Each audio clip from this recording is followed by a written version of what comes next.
Good morning, class. Today we will be going over the Passe Compose, which is the French tense. Now that you are all French 2 students, we can skip over the present tense, and since we've already learned the near future, we're going to go back a little bit. So, let's begin. Le Passe Compose is, as I just said, the past tense in French. It's an action or state of being that was completed in the past. It's something that's done and over. It's one event. A few examples in English are, I danced with her, we read that book, and she ate the cake. The verbs in purple are in le passé composé, or the past tense. Okay, so I know this is a really large paragraph, but we can get through it, and the next slide will break this down and simplify it for us. To create the past tense, one must first identify the subject of the sentence, such as je, tu, elle, whatever it might be. And then you must identify the verb, manger, danser, ouvrir, finir, faire, all those verbs. This verb is accompanied by a helping verb. We've learned a little bit about helping verbs. They're either avoir or être. The helping verb is conjugated in accordance with the subject of the sentence. That is, your avoir or être will be conjugated along with je, tu, elle, il, vous, nous, whatever it may be. The action being performed, the actual verb, has a past participle, which we will learn, that is added and placed after the helping verb. If the helping verb used was être, then one needs to make the subject and verb agree.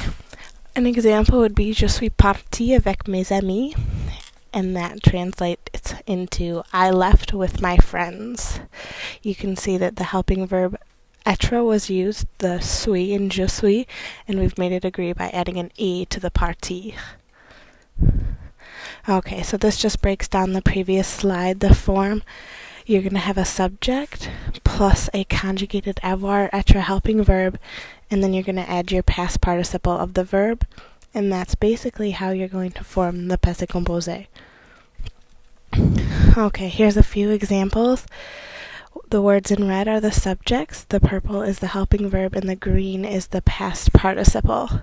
So we have j'ai fini mes devoirs, elle a choisi la robe bleue, je suis rentrée chez moi, vous avez mort, nous sommes dansés avec tout le monde.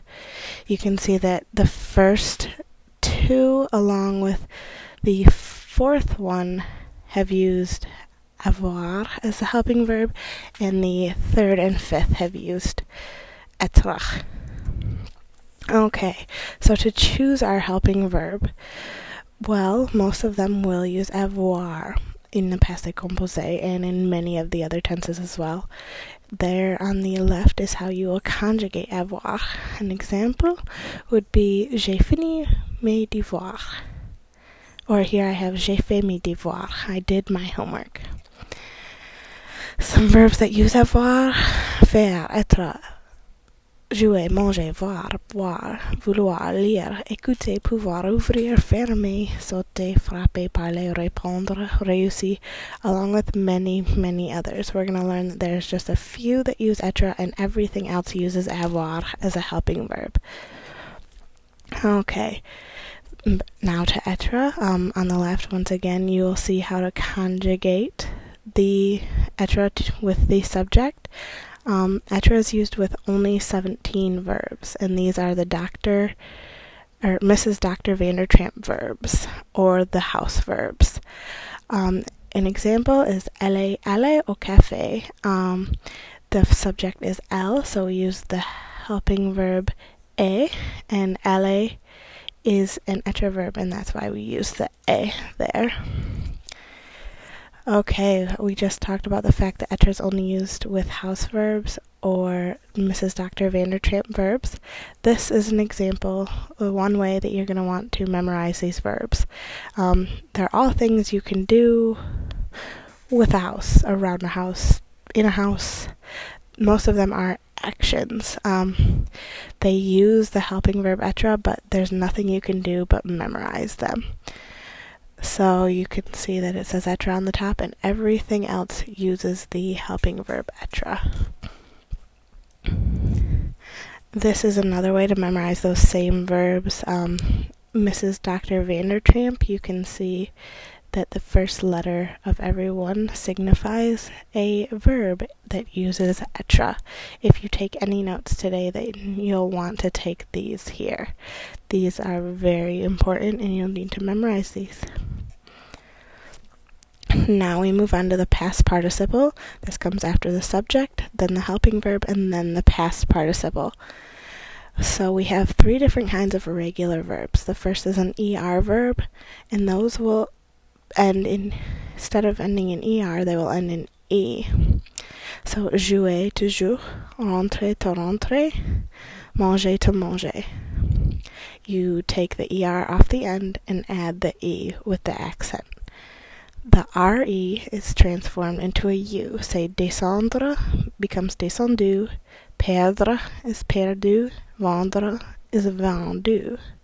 These are all going to change from RE to U. The last is IR verbs, and they go from IR to I.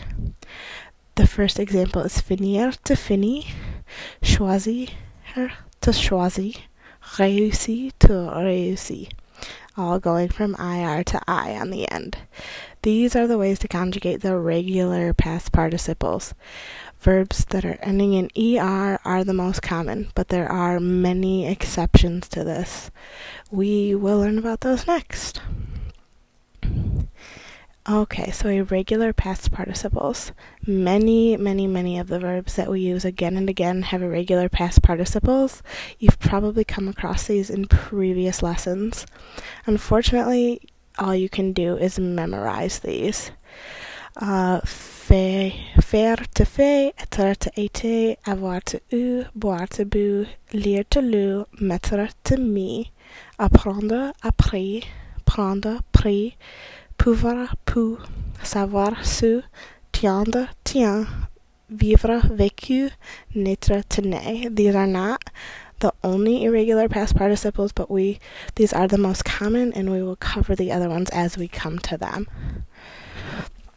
So, did we use être as a helping verb? Did we use a house verb or a Mrs. Dr. Vandertramp verb?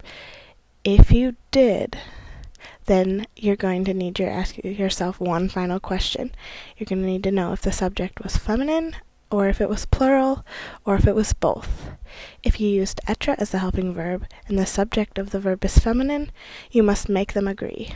So you add an E to the past participle. So you're going to have je suis partie, and because I'm a girl, the je is feminine. You'll use suis because that's être.